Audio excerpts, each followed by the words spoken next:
자, 그러면 도덕이 더 큰 동기예요? 사회적 비난이나 제재가 더 큰 동기예요? 이렇게 물어볼 수 있죠. 그렇죠? 그런 얘기예요. 도덕이라는 게 그것 자체로 우리한테 지배력을 갖거나 이런 거 아니라는 거예요. 도덕이라는 건 항상 어떤 현실적 조건하고 결부될 때만 힘을 발휘하는 거다. 또 심지어 도덕이라는 게 만들어진 것 자체가 역사적으로 어떤 현실적 과정 속에서 어떠한 정세가 있어서 필요가 있기 때문에 만들어진 거지. 도덕이라는 거는 십계명처럼 신이 준 거야. 그렇죠? 왜 십계명에 대한 얘기가 왜 나왔겠어요? 도덕의 권한을 설명해야 되잖아. 그렇죠? 우리가 왜 도덕을 지켜야 돼? 라고 물었을 때 기독교에서 거기에 대해서 대답하는 방식이에요. 신이 이걸 정해준 거니까 이렇게 나옵니다. 그 얘기는 우리 인간보다 초월적으로 있는 거잖아요. 신은. 인간과 다른 존재죠. 그렇죠? 현실 말고 다른 게 있다는 얘기예요. 현실을 넘어서는 뭔가 더 초월적인 존재가 있어서 이게 도덕을 보증해 주는 거다. 이렇게 설명하는 방식이잖아. 그렇죠? 근데 우리가 알다시피 이거는 고대부터 최근에 이르기까지 인류 역사 대부분을 지배하던 사고방식이에요. 그렇죠? 오늘날은 상식적으로 이렇게 생각 잘 안 하지만, 그렇죠? 이론적으로 이런 생각 잘 안 하지만, 인류 역사를 봤을 때 인류는 역사시 이래로 대부분 이런 생각을 하고 살았어요. 이거 비판하는 거야. 이런 거 없다. 초월적인 거 없다. 그런 의미. 그러니까 이런 의미에서 좀 새로움이라는 것도 있겠고, 근데 단순히 그런 얘기만 있느냐. 근데 이동주의 얘기는 계몽주의자들이 다 했던 얘기야. 그렇죠? 16세기, 17세기부터 계몽주의자들이 다 했던 얘기야. 근데 막상 그거보다 좀 더 나아갔다는 얘기죠. 어떻게 더 나았냐. 이 모든 건 현실에 의해서만 움직이고, 관념이라는 게 중요한 거는 도덕이라는 것도 일종의 관념이잖아요. 관념이라는 게 자립적이지 않다. 꼭 신이 줬다 이런 생각을 안 한다는 것 뿐만 아니라 관념은 그 자체로 어떤 힘을 가지고 작동 메커니즘을 가지고 움직이는 게 아니라 항상 현실에 의해서 규정된다. 현실에 의해서 결정된다. 전적으로 결정되지 않더라도 현실과 묶여있다. 그래서 실제로 있는 건 현실이고 이 현실이 만들어낸 결과 중에 하나가 관념들이다. 라는 거죠. 그러면 현실이라는 게 어디까지가 현실이야? 그리고 어디까지가 현실인가 만들어낸 관념이냐? 이렇게 물어보는데 그거를 나누는 기준이 있는데 조금 더 말씀드리는데 턱을 하나 다 그어줘서 여기까지가 현실이고 이거는 가상이거나 현실이 됐더라도 덜 현실적이고 어떻게 보면 종속적인 현실이다. 이런 게 왜 종속적인 현실이라고 제가 표현하냐면 이게 없다는 거 아니에요. 그래서 도덕관념이라는 것도 있잖아요. 우리 눈에는 안 보이지만 실제로 작동하고 있잖아요. 그렇죠? 그런 의미에서는 현실이지만 그렇죠? 그런 의미에서는 현실이지만 이게 이 의미에서 이건 자립적이라고. 그러니까 얘가 없어도 얘는 있을 수 있어. 근데 이게 왜 종속적 현실이냐면 이게 없으면 이거는 존재할 수 없는 거야. 그렇죠? 이게 존재하지 않는다는 게 아니고 우리가 꿈꾼 것처럼 있는다는 게 아니고 실제로 있어요. 실제로 있는데 자립적으로 존재하지 않는다. 그래서 자립적으로 존재하는 현실만이 진짜 현실이고 우리가 사회를, 세상을 이해하기 위해서는 이 자립적 현실이 어떻게 얘네들을 만들어내고 변화시키고 규정하고 하는가를 봐야 됩니다. 그 다음에 또 하나 이게 또 종속적이라는 말의 또 다른 의미는 뭐냐면요. 이게 만약에 자립적이라면 동시에 불변하는 것을 불변할 수가 있어요. 불변할 수가 있어요. 그래서 신이 변하지 않잖아요. 그렇죠? 종교에서 신은 변하지 않잖아요. 불변이 존재해요. 근데 이게 인간이 만들어낸 거다 그러면은 인간이 사고하는 방식이나 생활하는 방식이 달라지면 신에 대한 관념도 따라서 변화하겠죠. 그렇죠? 그래서 현실만이 존재한다는 말은 이런 종속적 현실들은 불변하는 것이 아니라 항상 변화할 뿐인 거야. 변화할 뿐인 거야. 자, 근데 이게 변화하려면 얘가 변해야 돼요. 그렇죠? 이게 락스는 근데 이 현실은 이 자립적 현실은 고정된 게 아니라 영원히 변화하는 거야. 절대로 멈추지 않고 끊임없이 변화하는 과정으로 속에 있다. 라고 생각을 해요. 현실이라는 거는 변화하는 과정 속에 있기 때문에 여기에 의존하는 종속적인 모든 것들은 다 변화할 거랍니다. 그럼 여기에 속하는 게 뭐가 있냐? 지금 말하는 도덕. 또 종교, 학문, 문화, 또 뭐가 있을까요? 정치, 국가라든지 이런 거 다. 그렇죠? 여러분 지금 대한민국이라는 국가 속에 살고 있고 나름대로의 정치 형태를 갖고 있잖아요. 그렇죠? 이 정치 형태는 이런 식의 정치 형태는 다 아시겠지만 역사가 상당히 짧아요. 생긴 지 얼마 안 됐어. 그렇죠? 그럼 우리는 뭐 질서의 가장 근원을 법적으로 뭐에서 찾죠? 헌법에서 찾지만 헌법이라는 질서의 토대도 생겨난 지가 얼마 안 됐어요. 그렇죠? 우리나라는 지금 헌법 몇 년 돼? 몇 주년이었죠? 그렇잖아요. 100년도 안 됐잖아요. 그렇죠? 변화하는 거야. 우리가 아무리 국가를 토대라고 말하더라도 다 변한다. 이게 왜 변하냐? 현실이 변화하기 때문에 변하는 거죠. 그렇죠? 이 변화가 되게 중요한 거죠. 자, 근데 변화한다고 해서 지멋대로 변화하느냐? 그게 아니라 이 변화하는 것도 나름대로의 법칙성을 가지고 변화한다. 라고 봐요. 근데 이 법칙성이라는 게 뭐냐? 바로 변증법. 그럼 유물론과 변증법이 지금 연결이 되죠. 이 두 개가 뚝 떨어져 있는 두 가지를 별개의 원칙으로 막스가 내 사상의 토대는 두 가지야. 이렇게 얘기한 게 아니라 이 두 가지는 연결이 됩니다. 같이 서로 설명하는 거예요. 요것만이 현실, 자립적 현실만이 존재하는 것이고 이 자립적 현실은 변화하는 것인데 이것을 변화를 설명하는 방식이 변증법입니다. 이게 이제 유물론과 변증법이죠. 자, 제가 지금 경제학 철학 초보 하다가 조금 중간 설명이 길어졌는데 자, 그럼 경제학 철학 초보로 다시 돌아갈게요. 다시 돌아가서 인간이 자본주의 사회 속에서 소외되는 것이 자본주의의 가장 큰 문제다. 이런 방식으로 같이하는 거죠. 자, 그런데 우리가 논리적으로 조금만 생각해보면 어려운 게 아니라 논리적으로 어려워지고 어려운 게 아니라 인간이 소외되는 게 문제다. 이렇게 얘기하려면 뭐가 하나 전제가 돼야 돼요. 뭐가 전제가 돼야 되냐면 소외되지 않은 인간이라는 게 있어요. 그렇죠? 그걸 인간의 본질이라고 하는 거죠. 인간은 무엇이다라는 정의가 있어야지 소외도 있을 수 있는 거예요. 인간에 대한 정의가 애초에 없어요. 자, 그러면 자본주의에 나타나는 인간이 소외된 인간이 아니잖아요. 그냥 변화하는 인간 중에 하나잖아요. 그렇죠? 인간이 소외되어서 문제다 그러려면 그런 얘기를 하려면 소외되지 않은 인간이 있어요. 그게 논리적으로 전제되지 않으면 소외가 있을 수가 없어요. 그렇죠? 소외는 원래 있던 본질이 변해서 다른 것이 되는 게 소외니까. 그렇죠? 원래 있던 뭔가가 없으면 소외도 일어날 수가 없는 거야. 그러면 경제학 1844년에서 경제학 철학적으로를 썼을 당시에 막스는 인간의 본질이라는 것을 생각하고 있었다는 거죠. 그렇죠? 그래서 실제로 그 책에서 이때 인간은 개인이 아니에요. 개별적인 인간이 아니라 유적 존재, 인류. 그렇죠? 인간 전체로서의 인간을 얘기를 하죠. 그래서 이거를 막스는 인간의 말들이 너무 어렵죠. 유적 존재. 이게 다 일본 말들이야.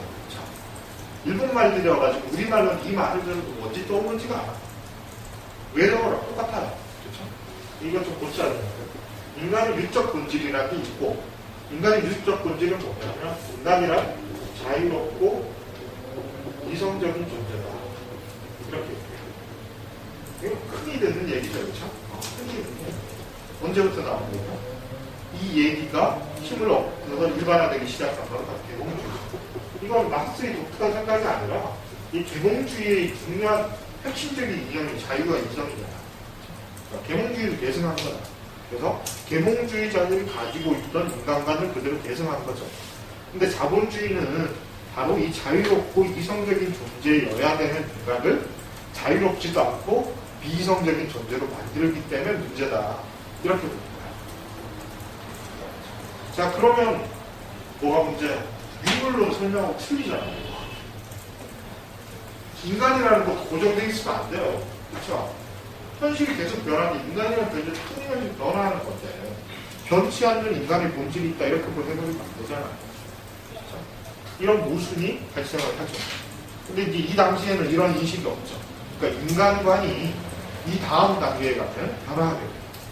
이런 문제가 있어요. 스스로 유물론자로서의 자기 정체성도 가지기 시작하고 그리고 또 그 계몽주의자로서의 정체성도 여전히 가지고 있고, 이런, 그리고 또 해결주의자로서의 흔적도 가지고 있고, 또 포이러가 하는 것과 말한 소외라는 문제들도 상당히 중요한 논리로서 가지고 있던 좀 복잡한 관계였다.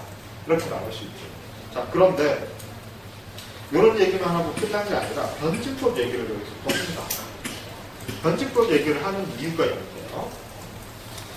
이 사람들한테 막스뿐만 아니라 이 당시 지식인들한테 해겔이, 이 청년 해겔학파한테 왜 하필 해겔이었냐, 수많은 철학자가 그 이전에 있었는데 왜 하필 해겔이었냐라고 물어본다면 해겔의 변증법이 아주 중요한 원인이 있어요. 변증법이라는 게 뭐냐, 간략하게 좀 설명을 드릴 텐데요. 이런 거, 이 중에 논술 수업 이런 거 고등학교 때 들으시면 뭐 형식 논리학 이런 거 배우지 않아요? 학원에서? 학교에서도 배우고. 요새는 언어 영역 시간에도 고등학교 뭐 이런 거 배우는 것 같은데. 자, 이런 게 있습니다. 이게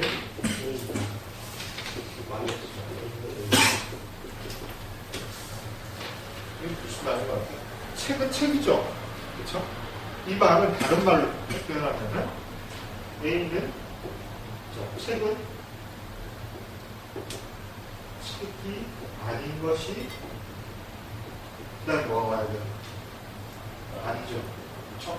책은 책이다라는 말은 요거를 바꿔서 말하면 책은 책이 아닌 것이 아니야. 그래야 책이지. 그쵸? 책이 아닌 것이 없어요. 처음부터 이게 명제가 둘 다 생각할 수 있는.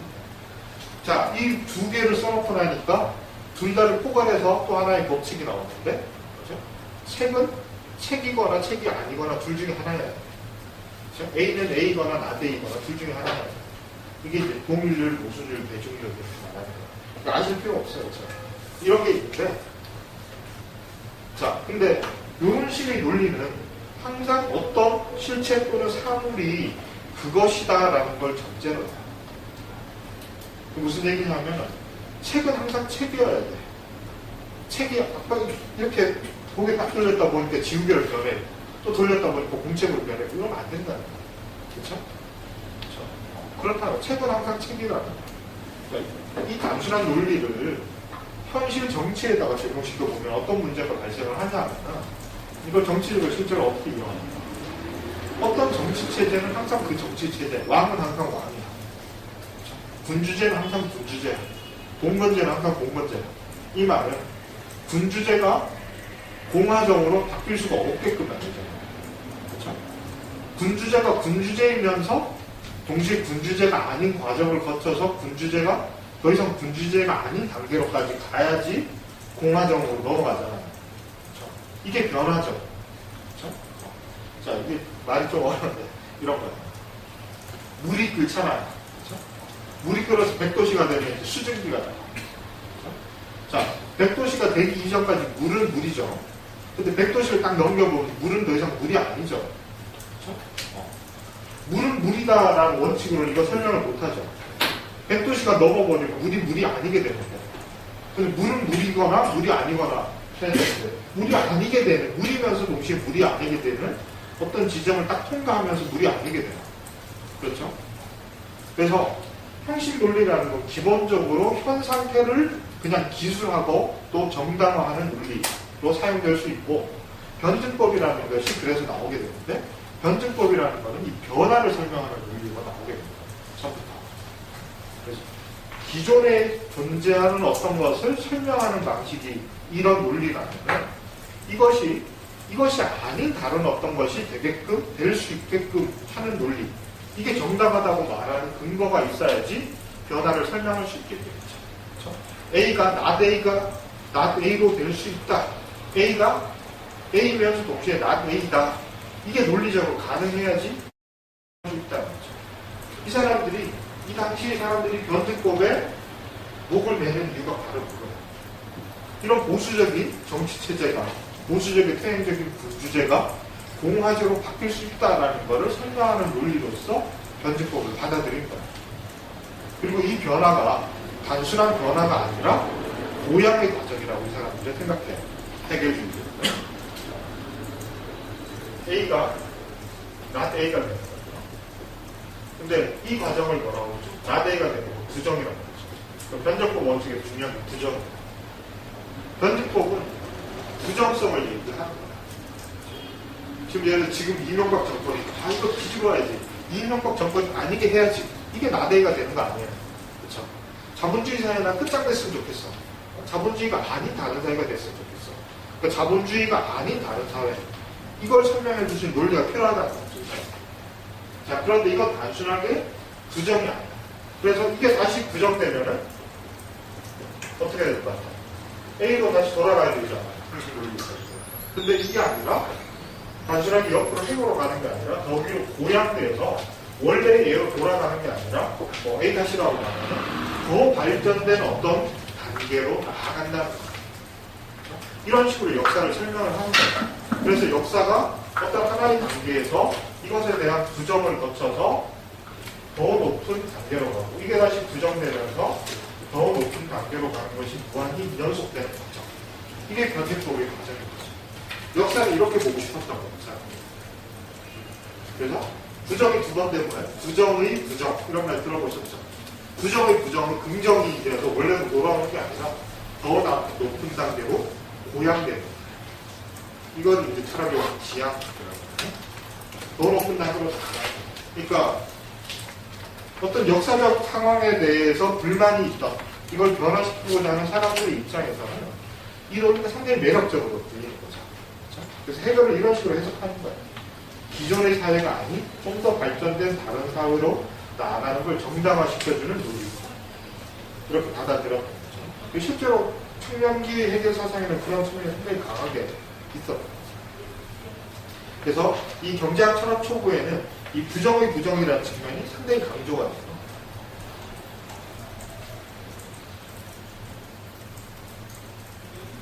그리고 이 부정의 부정은 바로 소외, 자본주의에서의 인간의 소외를 극복할 수 있는 가능성을 제시하는 논리로 이해가 돼요. 그래서 인간이 있고 이 인간이 자본주의라는 역사적 상황 속에서 소외가 돼서 인간이 아닌 어떤 존재가 됐다가 다시 그것이 인간의 본질을 회복하는 과정. 이걸 역사로 보는 거야. 이걸 역사로 보는 거죠. 부정의 부정이라는 게 중요합니다. 그래서 이 텍스트는 소외라는 개념과 변증법을 상당히 중요하게 본다. 이게 이제 두드러진 특징입니다. 자, 그런데 아까 인간 개념을 설명드린 것처럼 이때 이 부정의 부정을 통해서 인간이 해방되는, 소외로부터 해방되는 과정은 사실은 누구한테서? 인간의 측면에서만 나타나는 거죠. 이 논리에서 세상이 어떻게 변한다는 얘기는 없죠. 그렇죠? 그렇죠? 인간이 있다, 주체로서의 인간이 있다가 이게 어떤 외적 상황에 의해서 소외되었다가 다시 이걸 극복하고 더 발전한, 더 고양된 인간이 됐다. 이건 다 주체의 측면에서 일어나는 변화입니다. 그렇죠? 객관적인 조건, 바깥의 세계가 어떻게 변화해야 된다는 얘기는 별로 안 해요. 그렇기 때문에 그런 생각을 안 했다는 게 아니라 상대적으로 강조가 없어요. 그렇기 때문에 이 단계에서의 변증법은 주로 주체의 측면에서의 변화 과정을 얘기를 해요. 여기에 초점이 맞춰지는 거죠. 자, 그런데 이게 왜 문제가 되냐면 역사라는 거 우리가 쉽게 흔히 말해서 역사의 변화 또는 뭐 모든 변화를, 사회적 변화를 설명하는 방식은 거의 전형적으로 오늘날 모든 사람들이 동의하는 방식이 주관적 요인과 객관적 요인을 나눠서 설명하잖아요. 그렇죠? 인간이 기본적으로 갖고 있는 조건이 그렇잖아요. 나라는 의식이 있고 그 나라는 의식을 가진 주체가 있는 거고 내 바깥에 어떤 게 있는 거고 이런 식으로 인식이 이루어지는 게 인간이 갖고 있는 거의 기본적인 조건이에요.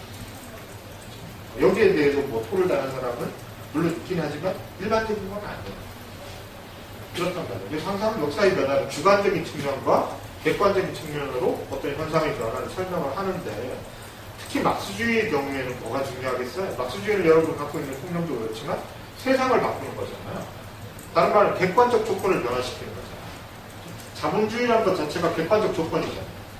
근데 객관적 조건을 어떻게 변화시킬까에 대한 얘기보다 주관적 측면의 변화에 더 강조점이 주어진다는 거예요. 그렇죠? 그래서 막스주의 이후의 역사도 마찬가지로 세상의 자본주의 극복과 공산주의 실현을 얘기를 하는데 이 과정에서 객관적 조건의 측면에서 역사의 발전을 보는 사람들이 있고 또 어떤 사람은 주관적 측면에서 보는 사람들이 있어요. 이게 이제 막스주의한테 가면 조금 얘기하면 객관적 조건이 어떻게 변화하는가. 예를 들어 자본주의가 어떤 객관적 조건 때문에 예를 들어 자본주의가 뭐 공황 같은 거 공황과 같은 객관적 조건 때문에 사회주의로 이해한다. 이건 객관적 조건이죠. 자본주의가 처음에 있는 경제적 상황이 어떻게 변하기 때문에 사회가 변한다고 보는 입장입니다. 그게 아니라 노동자 계급의 혁명적 신청을 통해서 사회 공산주의가 실현된다. 이걸 더 강조하는 사람도 있단 말이에요. 막스주의는 이게 항상 붙어 다니거든요. 붙어 다니지만 개념적으로 구분할 수 있기 때문에 여기에 액센트를 주는 사람도 있고 여기에 액센트를 주는 사람도 있겠죠. 그렇죠? 근데 여기에 더 액센트를 주는 사람들이 이 44년 텍스트를 읽었을 때 어떤 생각이 들었어요? 자기 입장을 지지해준다는 생각을 가질 수 있었겠죠. 그렇죠? 객관적 조건의 변화보다 주체의 변화, 변증법을 통해, 변증법, 특히 부정의 법칙을 통해서 주체의 변화의 과정을 통해서 인간이 해방되는 과정을 설명하고 있기 때문에 인간의 혁명적 실천을 통해서 공산주의를 실현해야 된다는 주장을 가진 사람들이 봤을 때는 자기 생각이 이 텍스트하고 잘 맞아떨어진다는 생각을 하게 됐어요, 실제로. 그래서 이후의 막스주의 역사에서 이 두 흐름이 크게 나누어지는데 이 흐름을 가진 사람들은 이 텍스트를 상당히 중요하게 생각해요. 상당히 중요하게 생각하는데 아까 처음에 이제 이게 1930년대가 돼서 출판됐다고 했잖아요. 근데 그 당시 소련을 비롯한 막스주의 진영의 대체로 퍼져있던 입장은 바로 이 입장이었어요. 이 객관적 조건에서의 변화를 사회주의의 이행을 설명하는 중요한 틀로 보는 사람들이 훨씬 많은 비중을 차지하고 주류의 자리에 있던 상황이었거든요. 그 상황 속에서 이 텍스트가 딱 나온 거예요. 그러니까 이 사람들, 이 텍스트를 읽은 사람들 중에 어떤 사람들은 이게 막스주의 진영을 지배하고 있는 주류의 얘기를 정복시킬 수 있는 아주 혁신적인 얘기인 것처럼 받아들여졌겠죠. 실제로 그런 개념을 했던 것 같아요.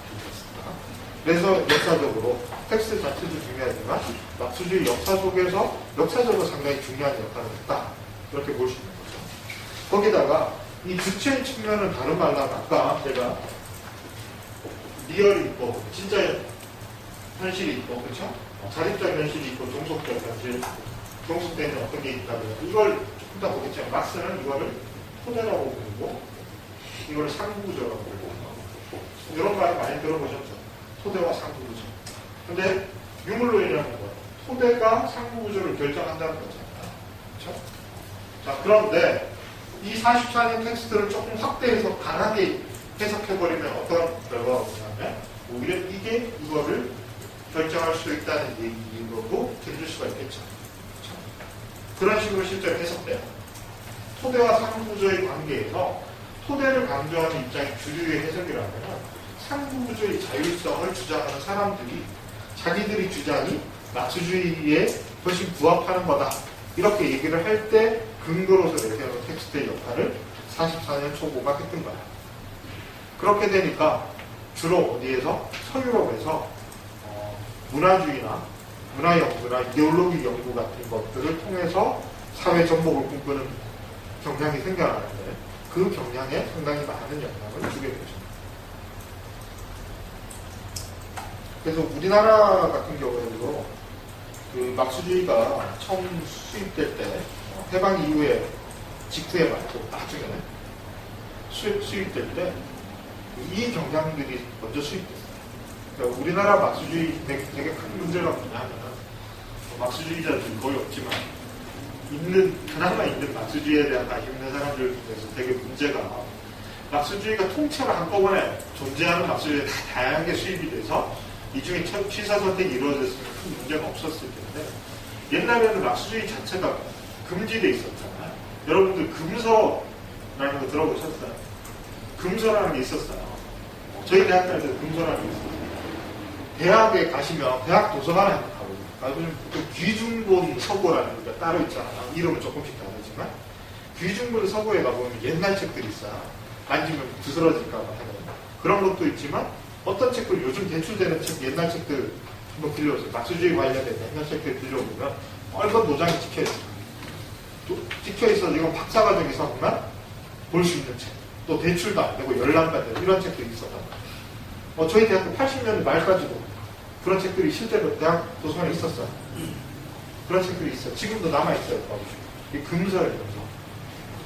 그러다가 막스에 관련된 책이, 막스라는 이름이 들어간 제목이 책이 그 해방 이후에 공식적으로 출판이 허용된 거는 83년인가 그래요. 얼마 안 됐어요. 상당히 최근의 일이에요. 그러다 보니까 이게 이제 금지되어 있어서 전문적인 연구자들 외에는 잘 못 봤기 때문에 옛날에 저희 대학 갈 때 막스 원저를 책이 안 나와 있으니까 초기에 어떻게 봤냐면 지금 저기 삼청동 좋아하시죠? 데이터로 많이 가시잖아요. 삼청동 저 끝에 삼청공원 입구 쪽으로 올라가다 보면은 되게 잘 지어놓은 극동문제연구소라고 있어요. 보셨어요? 전망 제일 좋은데 청와대 바로 내려다 보면 그게 경남대학교 무슨 극동문제연구소예요. 그 실제로는 국정원 안기부에서 운영하는 거예요. 그러니까 북한 문제 연구하는 그 국책연구소.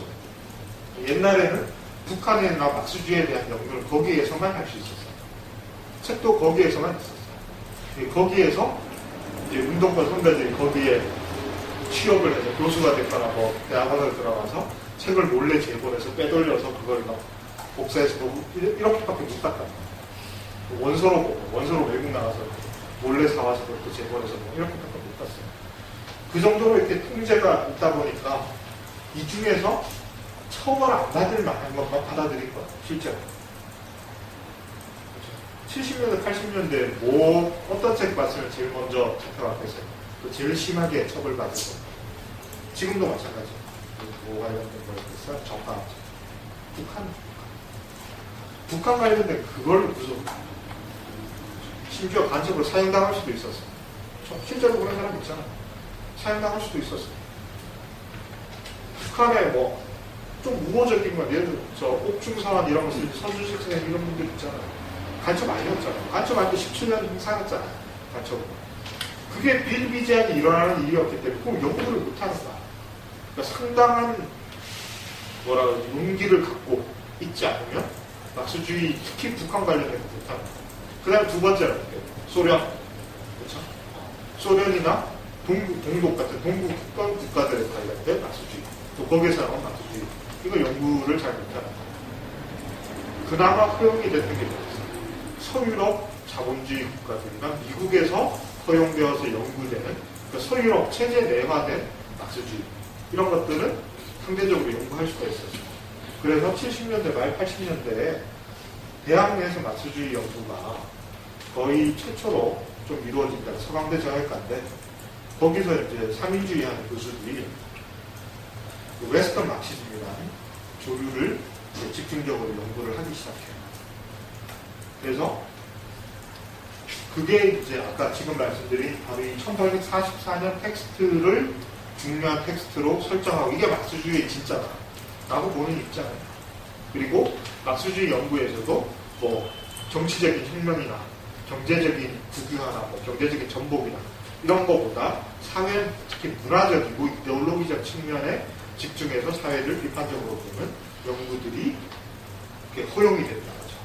이게 주였기 때문에 지금도 지식인 사회에서 여러분 보시면 좌파 지식인 사회에서 유럽 지향이 되게 강하죠. 거의 대부분 서유럽 얘기를 하죠. 좌파들이. 그렇죠? 좌파들 중에 동독 교과서 읽어보라 그런 사람 본 적 있어요? 없잖아요. 그렇죠? 그게 왜 그러냐? 그게 계속 그때부터 이어져. 지금도 마찬가지예요. 지금도 운동하시는 분들은 알겠지만 지금도 북한 관련 운동은 바로 구속되죠. 그렇죠? 북한 관련된 구속돼요. 근데 나는 막스주의자, 공산주의자 그래도 북한만 욕하면 구속 잘 안 시켜요. 거의 안 시켜요.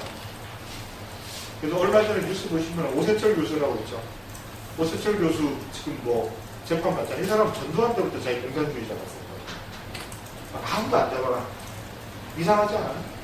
전두환 때인데 뭐 공산주의를 모사하고 뭐 민주화 이런 얘기했다고 헌법 개정 얘기했다고 구속시키고 형 살리고 하던 사람이 공산주의라고 자처하고 떠드는 사람을 손것도 안 된 거야.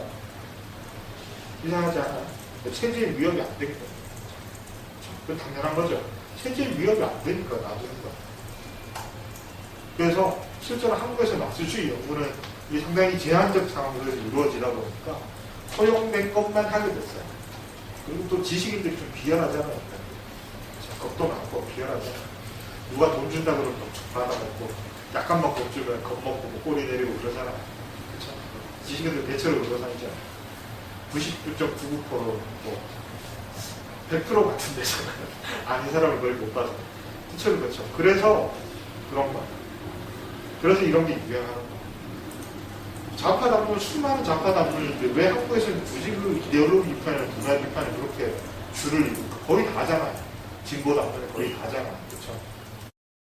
이상하지 않아요. 너무 이상하지 않아요.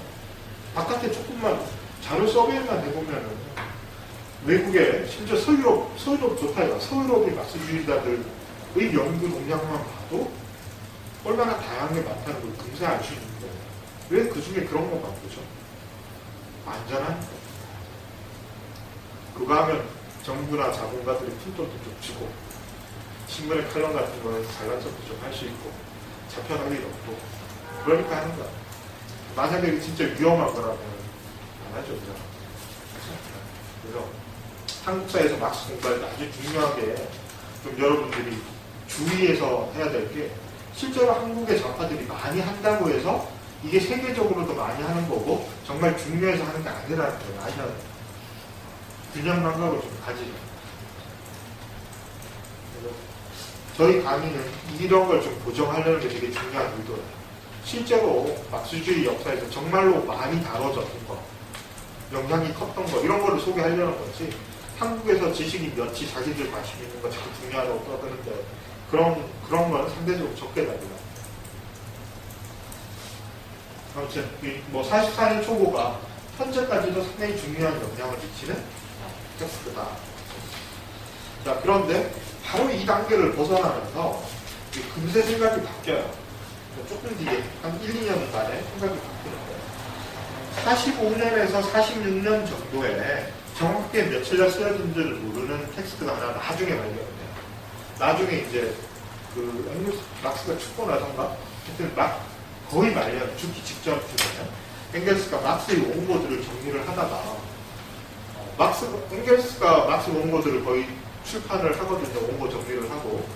근데 원고 사진 혹시 보신 분 있는지 모르겠는데 정말 악필이에요. 막스가. 너무 악필이어서 다른 사람은 거의 읽어보질 못했어요. 알아보질 못해서 앵겔스만 거의 알아볼 수 있었어요. 정서에서 쓴 게 아니면 흘려 쓴 거 막 이런 거 자기 책에 노트해놓고 이런 거 있잖아요. 이런 거 앵겔스만 거의 볼 수 있었어요. 근데 나이 드니까 나이 든 영감이 눈이 침침하잖아. 라식 수술이 있는 것도 아니고. 그러니까 사람이 죽을 지경이 됐고 진짜로 앵겔스가 너무 과로에 시달려요. 그 편집 작업 때문에 글자를 읽어야 되니까. 그렇죠? 그래서 하루에 뭐 4시간씩 거의 나중에 거의 눈이 멀 정도가 돼요. 그 정도로 이제 필이고 이게 힘든 작업인데 그 무렵에 그 말년에 그 막스의 원고를 정리하다가 노트 하나를 발견하게 되는데 그게 이제 그 상황이나 다른 정보를 봤을 때 45년에서 46년 정도에 쓰여졌다라고 거의 확실하게 알 수 있는 텍스트, 짧은 텍스트가 하나 발견합니다. 그게 뭐냐면 포이러바에 관한 태제들이에요.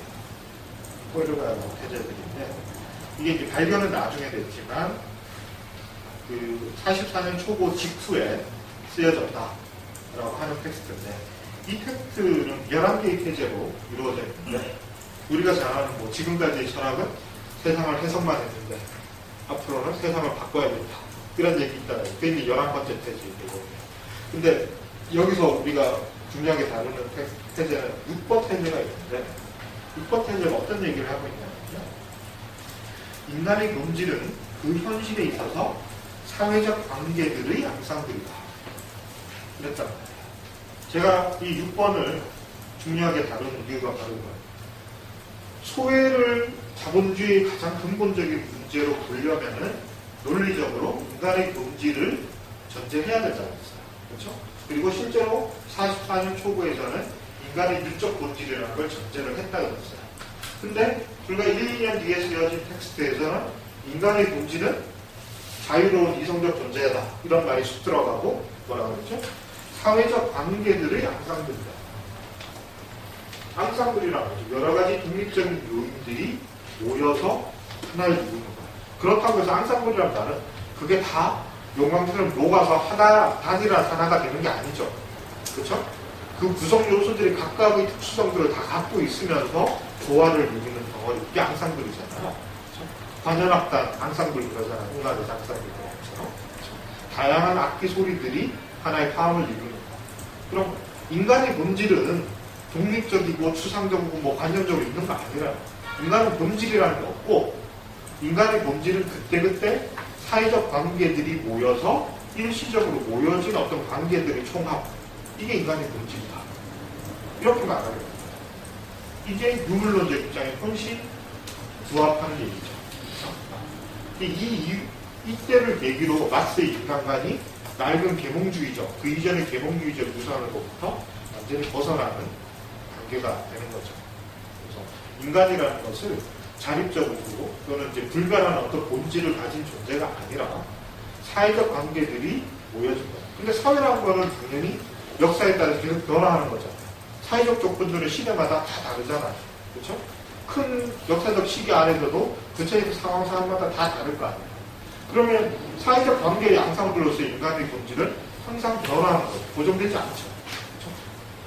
이런 주장을 하게 된 거예요. 그렇게 되면 소외라는 것을 인간의 본질을 상실한 것, 이런 걸 이해하기 힘들어지죠. 그렇죠?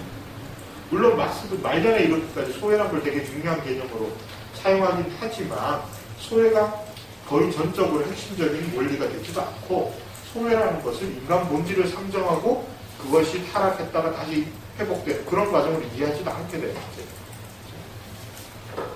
자, 그럼 이런 식으로 보게 되면 44년 초고에서의 인간의 소외라는 개념은 상당히 어떻게 보면 비막스적인